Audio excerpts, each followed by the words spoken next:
విడు మొరటోడు అని వాళ్ళు వీళ్ళు ఎన్నెన్ని అన్న పసి పిల్లవాడు నవ్వాడు.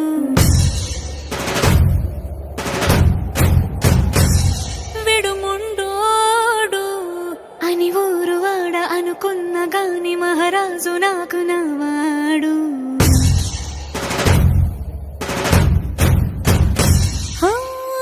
మాట పెడుసైనా మనసులో వెన్న రాయిలా ఉన్నవాడిలోన దేవుడెవరికి తెలుసును నాకన్నా. సూసేకి అగ్గిరవ్వ మాదిరే ఉంటా